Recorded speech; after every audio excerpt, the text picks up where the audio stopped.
अस्सलाम वालेकुम नाज़रीन, हाईटेक न्यूज के नेशनल और इंटरनेशनल खबरों में आपका खैर मकदम है। मैं हूं नेहा खान। नजर डालते हैं आज की अहम खबरों पर। वीआईपी चीफ मुकेश सहनी ने दावा किया है कि उन्हें उत्तर प्रदेश में हाउस अरेस्ट जैसी सूरत-ए-हाल का सामना करना पड़ रहा और पुलिस उन्हें अवाम से मिलने की इजाज़त नहीं दे रही। मुकेश सहनी ने कहा कि उत्तर प्रदेश पुलिस मुझे लोगों से मिलने नहीं दे रही। क्या उत्तर प्रदेश जाने के लिए वीज़ा चाहिए या डेमोक्रेसी का मर्डर है? कोर्ट भी हमारी बात नहीं सुन रही। उनके इल्ज़ामात के बाद सियासी माहौल गर्म हो गया है। सरकार का गुंडई है। आज हमारा उत्तर प्रदेश में रात्रि प्रवास का कार्यक्रम था। शाहजहांपुर में पश्चिम की ओर शाहजहांपुर, कल सहारनपुर में कुछ 2 जिले का कार्यक्रम था। लेकिन कल से ही रात से ही तकरीबन 8 बजे से ही पुलिस आप देख रहे हैं कि बाहर दर्जनों की संख्या में है और उन्होंने बता रहे हैं कि आपको यहाँ से जाने की इजाज़त हम नहीं देंगे क्योंकि वहाँ पे जाने से लॉ एंड ऑर्डर में कुछ समस्या हो सकता है। आप बताइए, उत्तर प्रदेश भारत का ही हिस्सा है कि कुछ दूसरे देश का हिस्सा है? अगर कहिए तो कल से हम लोग बता दें मोदी जी, योगी जी कि वीज़ा लेके आना है तो वीज़ा लेके आएंगे। आप बताइए, हम अपने पार्टी के लिए, विस्तार के लिए, अपने कार्यकर्ता से मिलने के लिए अगर हम नहीं जाए, हम अपने अधिकार के लिए, जो मछुआरा समुदाय, मल्लाह समाज के हक अधिकार के लिए, आरक्षण के लिए लड़ाई लड़ रहे हैं। पिछली बार भी हम 2022 में 50-55 सीट पे हमने चुनाव लड़ा था जब मैं मंत्री था। इनको जो तकलीफ हुआ तो उन्होंने हमारे विधायक को खरीद लिया, हमको सरकार से बाहर कर दिया, मंत्रिमंडल से बाहर कर दिया। इनको जो करना वो करे, लेकिन ये लोकतंत्र का तो हत्या ही है ना। हम अगर अपनी बात को कहीं नहीं रख सकते, हम कहाँ रखेंगे? आज हमको कोर्ट पे भरोसा नहीं है, कोर्ट नहीं सुन रहा हमारी बात, तो अभी हमारे पास तो एक ही ऑप्शन है ना कि जनता के बीच में जाए। अब सरकार इस तरीके से बताइए, एक मुकेश सहनी से डर रहा है, एक मछुआरा मल्लाह के बेटा से डर रहा है, इस तरीके से दर्जनों पुलिसकर्मी को यहाँ पे तैनात करके घर से बाहर निकलने के लिए नहीं दे रहे। यहाँ तक रात में हमको यहाँ से खाना खाने के लिए कहीं जाना था, वहाँ जाने नहीं दिए। इस तरीके से करे, ये तो सरासर गुंडई है। बिहार में पिछले 12 साल से मैं काम कर रहा हूँ, सामाजिक राजनीति काम कर रहा हूँ। कभी ऐसा मौका नहीं हुआ कि हमें बिहार सरकार, एनडीए का ही सरकार था, लेकिन कभी ऐसा नहीं हुआ कि हमको बाहर जाने से रोका या किसी घटना पे जाने से रोका। यहाँ पे तरह तरह के जहाँ जा रहे हैं वहाँ गलत हो रहा है। अभी मैं गाजीपुर गया, वहाँ कमलेश बिंद को बिहार से उठाकर यूपी में ला के इनकाउंटर कर दिया। आप वहाँ पे आप देखिए कि जौनपुर में वहाँ पे सोम्या बिंद पिछले 12 दिन से वहाँ पे एक लड़की, निशा समाज की बेटी, वो अपने भाई को न्याय दिलाने के लिए धरना पर बैठे, वहाँ पे मैं जा रहा हूँ तो वहाँ पे रोक दिया। तो अरे भाई, अगर नेता अपने समाज के हक अधिकार के लिए खड़ा नहीं हो सकते तो फिर क्या मतलब है? और आप हमको कौन होते रोकने वाले? आप लॉकडाउन लगा दीजिए, 144 लगा दीजिए तो हम समझेंगे। इमरजेंसी लागू कर दिए देश में तो हम समझ जाएंगे कि भाई आपने तानाशाही की ओर बढ़ रहे हैं और आप ऐसा काम कर रहे हैं। आज आप प्रधानमंत्री का कार्यक्रम करा सकते, लेकिन मुकेश सहनी का कार्यक्रम नहीं करा सकते। हमारा कोई वहाँ पे सार्वजनिक बड़ा कोई मंच नहीं है, बड़ा कोई धरना प्रदर्शन का कार्यक्रम नहीं है। वहाँ पे तो सिर्फ हम अपने कार्यकर्ता संगठन से जा रहे हैं संवाद करने के लिए कि आने वाले समय में आप लोग अपनी लड़ाई अगर लड़ना है और जीतना है तो हाथ में गंगा जल लेके संकल्प लीजिए कि हर हाल में 27 से पहले मोदी जी या योगी जी आरक्षण निषाद को दे, नहीं देंगे तो हम आने वाले समय में हाथ में गंगा जल लेके संकल्प लीजिए, शपथ लीजिए कि मैं गंगा पुत्र हूं, मैं संकल्प लेता हूं कि भाजपा को वोट नहीं देंगे। ये अभियान को लेके मैं उत्तर प्रदेश में मैं चला रहा हूं, तो इसमें इनके पेट में दर्द हो रहा है। अरे भाई, जितना ही अगर दर्द हो रहा है तो निषाद को आरक्षण लागू कर दीजिए, लेकिन ये तो करेंगे नहीं। कुछ 2-4 चमचे को, लॉडर को अपने साथ जोड़ के रखेंगे और सोचेंगे कि निषाद समाज का वोट गुमराह करके हम ले लेंगे और निषाद समाज इसी तरीके से दर दर भटकते रहेगा, हत्या होते रहेगा, मर्डर होते रहेगा, इनकाउंटर होते रहेगा, लेकिन कोई सुनने वाला नहीं है। तो आने वाला समय में बिहार देश की जनता देख रही है, ये लोग किसी का नहीं हो सकता। आप बताइए ना, आज हमारे पूर्वज को कितना कष्ट होता रहेगा। हमारे पूर्वज भगवान श्री राम को पार लगाए थे, हम उस कुल खानदान के लोग हैं और ये लोग भाजपा राम के नाम पे राजनीति करने वाला है और आज हमारे केवट महाराज के संतान को ये लोग रोक रहे हैं। आज भगवान के भी अंदर आत्मा दुखता होगा, प्रभु राम का, निषाद केवट जी का अंदर आत्मा दुखता होगा, जो कल ये लोगों ने कहा था कि आने वाला समय में हम आपको कुछ देंगे। देना तो छोड़ दीजिए, आज ये लोग हमको ख़त्म करने में लगे हैं और ये तो जग जाहिर है, ये तो प्रभु राम का नहीं हो रहे भाई। अयोध्या में जाके देखिए 144 लगा के लूट मचा के रखा हुआ है। इस तरीके से सब कर रहे हैं, ये तो भगवान का नहीं तो अब क्या कर सकते। तो देश की जनता को जागरूक होने की आवश्यकता है, देश के युवा को जागरूक होने की आवश्यकता है। इस तरीके से देश में तानाशाही नहीं चलेगा। हमारे पूर्वज इसलिए देश में बलिदान नहीं दिए, हजारों लाखों के संख्या में शहीद नहीं हुए। अंग्रेज से लड़ाई इसलिए नहीं लड़े कि आज उनके जो बच्चे हैं वो घर में कैद रहे। तो ये इनका सरासर गलत है। कोई मैं माओवादी हूँ, कोई मैं आतंकवादी हूँ, कोई मैं टेररिस्ट हूँ, मैं एक राज्य का पूर्व मंत्री हूँ, मेरी अपनी पार्टी, हम इंडिया ब्लॉक के गठबंधन के सहयोगी हैं। आज बताइए मेरे साथ इस तरीके से बर्ताव कर रहे हैं, ऐसे लग रहा है कि मैं कोई गुंडा हूँ। कहीं पे मेरे पास 10 को मुकदमा है, हत्या मर्डर का है, जिस तरीके से इन लोगों ने रोक रखा है। तो ये सरासर गलत है। आने वाला समय में जनता इन लोगों को सबक सिखाएंगे। हम लोग रुकने वाले नहीं हैं, डरने वाले नहीं हैं। हम एकलव्य के वंशज हैं, अमर शहीद जुब्बा साहनी के वंशज हैं, वीरांगना फूलन देवी के वंशज हैं। हम ये पुलिसकर्मी से डरेंगे, ये योगी जी से डरेंगे? हम लोग कभी डरने वाले नहीं हैं। इनको जो इनके पास जो समय है, उस समय में जो करना है गुंडे वो करे। समय आ गया 27, विदाई होगा। आज आप क्या जाएंगे जरूर निकलने का? हम देखेंगे, अभी निकलने का मेरा 11 बजे का टाइम है। अभी हम निकलने का कोशिश करेंगे। अब देखते हैं ये लोग क्या करते हैं। अभी इनके पास लाठी है, डंडा है, गोली है, जो करना है करे। गोली मारना मार दे, मुझे कोई फर्क नहीं, लेकिन हम तो पीछे नहीं हटेंगे, हम तो जाएंगे। एक्टर और टीवी के चीफ वो तमिलनाडु के सीएम जोसेफ विजय ने आईएएस और आईपीएस ऑफिसर्स के साथ एक अहम मीटिंग की। मीटिंग के दौरान गवर्नेंस, एडमिनिस्ट्रेशन और पब्लिक वेलफेयर से मुतल्लिक़ मुख्तलिफ मौज़ूआत पर तबादला ख्याल किया। मीटिंग की तफसीलात फ़िलहाल पूरी तरह सामने नहीं आई। इस मुलाकात को सियासी हलक़ों में अहम करार दिया जा रहा। Rebel SAD leader Manpreet Singh अयाली ने कहा है कि अकल तख्त उनके लिए सबसे बड़ी अथॉरिटी है। उन्होंने कहा है कि अकल तख्त हमारे लिए सुप्रीम है और जाथेदार जो भी हुक्म देंगे हम उसे कबूल करेंगे। अयाली ने जोर दिया है कि अकल तख्त के फैसलों का एहतराम करना उनकी जिम्मेदारी है और वो जाथेदार के हिदायत पर अमल करेंगे। उनके इस बयान के बाद पंजाब के सियासी और मजहबी हलक़ों में इस पर बहस जारी है। देखो, हमारे लिए श्री अकाल तख्त साहब सर्वोच्च है, हर सिख के लिए सर्वोच्च है।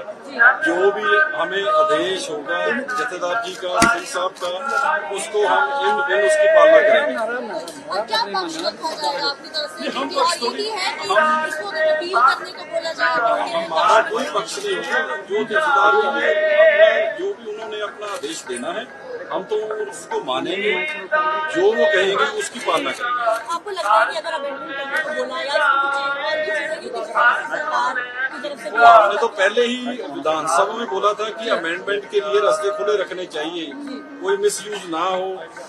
एसजीपीसी अगर कुछ सुझाव देती है, अकाल तख्त साहब के जथेदार हमें कोई आदेश करते हैं, तो बिल्कुल अमेंडमेंट होनी चाहिए। सरकार को दूसरा किंतु परंतु करना ही नहीं चाहिए।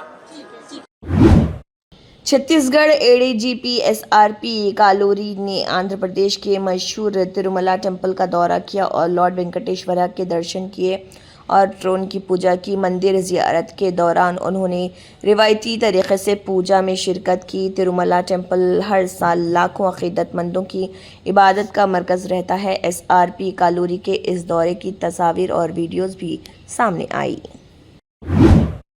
एनसीपी एसपी एमपी सूर्या सोले ने महाराष्ट्र के शिरडी में वाक़ साई बाबा मंदिर का दौरा किया और इबादत के बाद दुआ की। मंदिर ज़ियारत के दौरान सुप्रिया सोले ने साई बाबा के दर पर हाज़िरी दी और अमन, खुशहाली और मुल्क की तरक्की के लिए दुआ की। उनके इस दौरे की तस्वीर, वीडियोस सोशल मीडिया पर सामने आई। बिहार के पटना में माहौली रोड पर वाक़ एक ऑयल वेयरहाउस में भयानक आग लग गई। आग लगते ही इलाके में अफरा तफरी मच गई और दूर दूर तक धुआं देखा गया। इतलात के मुताबिक फायर की खबर मिलते ही फायर ब्रिगेड की कई गाड़ियां मौके पर पहुंच गई और आग पर काबू पाने की कोशिश जारी। फिलहाल आग लगने की वजह फ़ौरन मालूम नहीं हो सकी, जबकि किसी जानी नुकसान की कोई तस्दीक नहीं हुई है। अथॉरिटीज़ ने इलाके को कॉर्डन ऑफ कर दिया है। मज़ीद तहक़ीक़ात जारी है।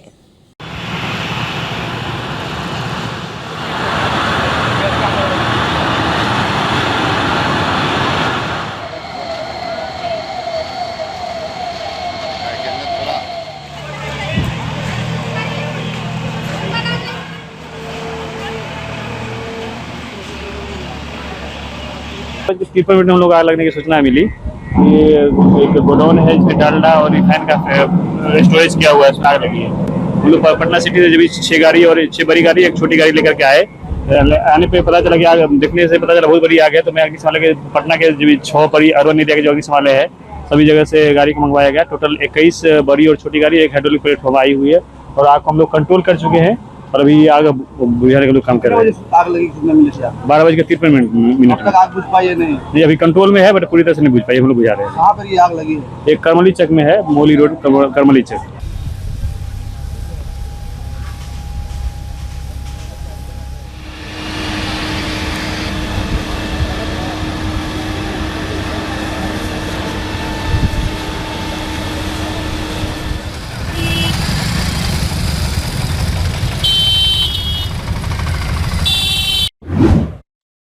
बीजेपी एमपी तेजस्वी सूर्या ने बेंगलुरु के ट्रैफिक मैनेजमेंट को लेकर कर्नाटका गवर्नमेंट पर तनकीद की है। उन्होंने दावा किया है कि गवर्नमेंट ऑफ इंडिया की तरफ से दिए गए 4,500 से ज़्यादा बसेस अब तक कर्नाटका गवर्नमेंट ने ऑपरेशनलाइज नहीं किए। तेजस्वी सूर्या ने मजीद कहा है कि बेंगलुरु के लिए proposed tunnel road project traffic congestion का मुस्तकिल हल नहीं है। उनका कहना था कि शहर के ट्रैफिक मसाइल को दूर करने के लिए पब्लिक ट्रांसपोर्ट को मजबूत बनाना ज़्यादा ज़रूरी है। बेंगलुरु के ट्रैफिक मैनेजमेंट को लेकर सियासी बहस जारी है और मुख्तलिफ पार्टीज़ अपने तजावीज़ पेश कर रहे हैं। India has sanctioned 4,500 electric buses. However, the state government has not even approved them, has not deployed the buses on the ground. Every day people suffocate inside the bus.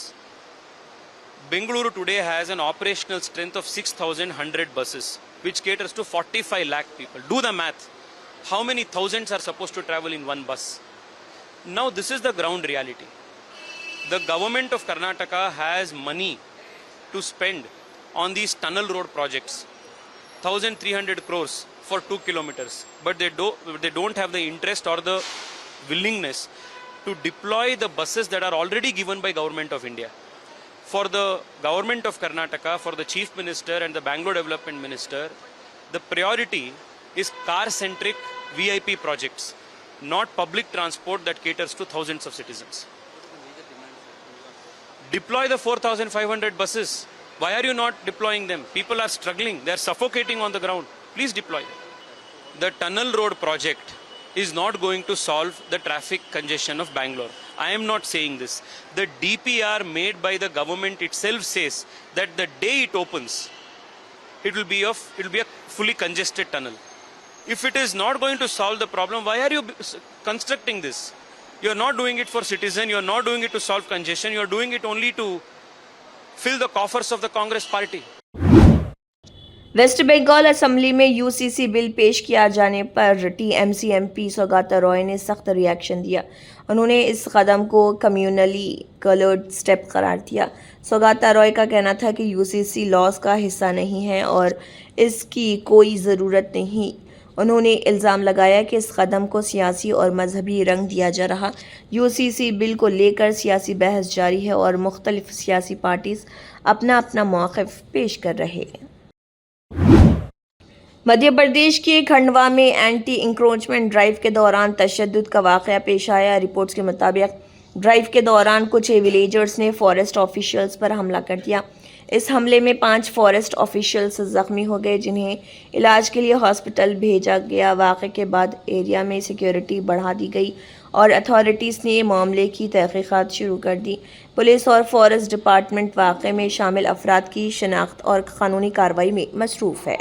थोड़ी क्षेत्र में उनकी जो रेंज है, फॉरेस्ट रेंज में, आज उनके गश्ती दल पर अतिक्रमणकारियों ने हमला कर दिया।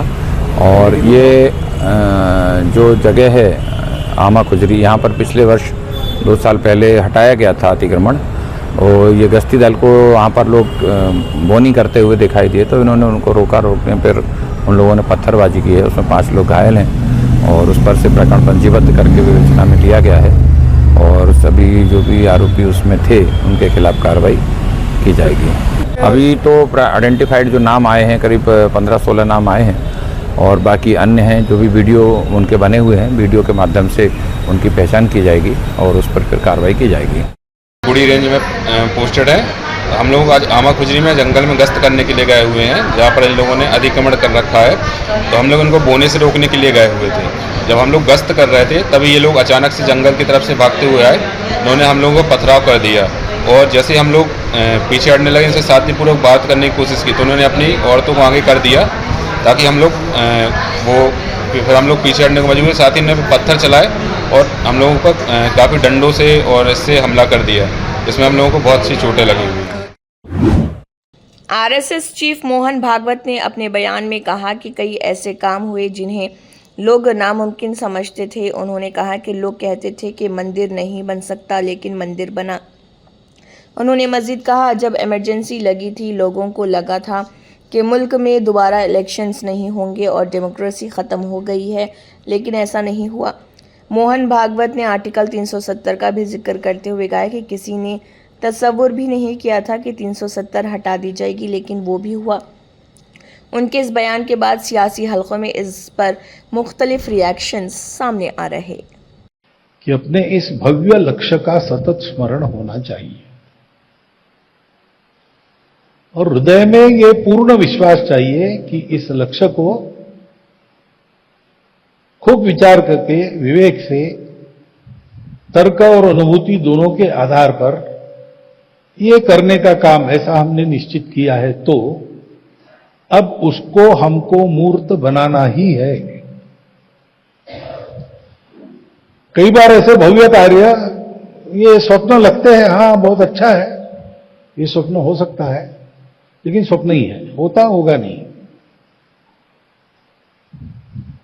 मंदिर की बात आप कर रहे हैं, करो, जागृति होती है, कुछ राजनीतिक लाभ मिलता है, मंदिर बनने वाला नहीं है। बोल रहे हैं मंदिर बनाएंगे, वही बनाएंगे, लेकिन तारीख नहीं बताएंगे, ये पक्का है। लेकिन वो हो गया ना,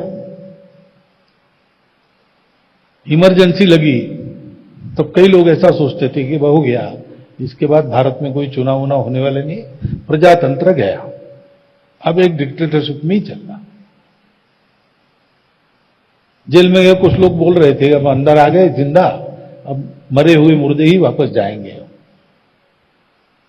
लेकिन हो गया ना।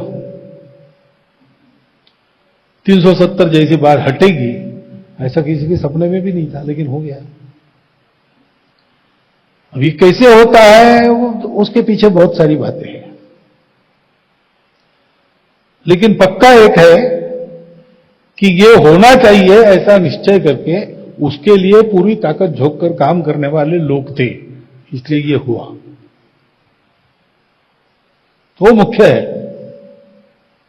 क्रिया सिद्धि सत्वे भवति महता नोपकरणी। महता क्रिया सिद्धि, बड़े बड़े कार्यों का संपन्न होना, उपकरण आपके पास कौन से इस पर निर्भर नहीं रहता, आपका स्वत्व कैसा उस पर निर्भर रहता है। बीजेपी स्पोकपर्सन सीआर केशवन ने राहुल गांधी पर सख्त तनकीद की। उन्होंने कहा, राहुल गांधी अक्सर वेकेशन पर रहते हैं और उन्हें अपने बेशुमार फॉरेन ट्रिप्स की फंडिंग का सोर्स पब्लिक को बताना चाहिए। सीआर केशवन ने मजीद इल्ज़ाम लगाया कि राहुल गांधी परपेचुअल एस्केपिस्ट हैं और हैबिचुअल ऑफेंडर भी। उनका कहना था कि जब पार्लियामेंट में अहम डिस्कशन चल रही थी उस वक्त leader of opposition Rahul Gandhi Germany में मौजूद थे। ये बयान उस वक्त सामने आया जब दिल्ली में राहुल गांधी मिसिंग पोस्टर्स लगाए गए, जिस पर सियासी माहौल गर्म हो गया।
वेस्ट बंगाल असेंबली में पेश किए जाने वाले यूसीसी बिल पर कांग्रेस एमपी ईशा खान चौधरी ने अहम रिएक्शन दिया है। उन्होंने कहा है कि मैंने अभी तक बिल को ठीक से नहीं पढ़ा। हमारी पार्टी चाहती है कि गवर्नमेंट ईमानदारी से काम करे, एक्सटॉर्शन, थेफ्ट और करप्शन को ख़त्म होना चाहिए। कांग्रेस एमपी ने मजीद कहा है कि पार्टी का फोकस आवाम के मसाइल हल करना और ट्रांसपेरेंट गवर्नेंस को फ़रोग़ देना। यूसीसी बिल पर सियासी बहस जारी है और मुख्तलिफ पार्टीज अपना अपना मौक़िफ़ पेश कर रहे। देखिए, बिल तो हम अभी तक नहीं देखा, अभी तक नहीं पढ़ा, मगर जो चीज़ सुन रहा है अभी तक वो चीज़ तो कुछ अच्छा लग रहा है। जैसे अगर आप वहाँ एक साइड क्लॉज है, अगर कोई प्रॉपर्टी डिस्ट्रक्शन, सरकारी प्रॉपर्टी डिस्ट्रक्शन होने से पैसा जिन लोग एंटी सोशल एक्टिविटीज़ कर रहा है उन लोग को पैसा देना होगा डैमेज का, वो ये अच्छा चीज़ है। और सुन रहा है जो तुलाबाजी अगेंस्ट, करप्शन अगेंस्ट कुछ स्टेप्स लेने जा रहा है। देखिए, हम लोग कांग्रेस पार्टी है, हम लोग चाहता है जो काम करे गवर्नमेंट में, लोग ऑनेस्ट काम करने चाहिए, तुलाबाजी बंद होने चाहिए, ये चोरी बंद होनी चाहिए, दुर्नीति बंद होनी चाहिए। मगर हम अभी तक बिल नहीं देखे तो हम ऐसे कमेंट करने से ठीक नहीं है। मगर broadly speaking of course Congress party ये सब चीज़ तो सपोर्ट करेगा, मगर बिल कैसा है, क्या डिटेल्स है, में हम लोग अभी तक नहीं देखे तो कमेंट करने से ठीक नहीं होगा। इसी के साथ हाईटेक न्यूज़ के नेशनल और इंटरनेशनल खबरें अख्ताम को पहुंचती हैं। दीजिए इजाजत, अल्लाह हाफिज।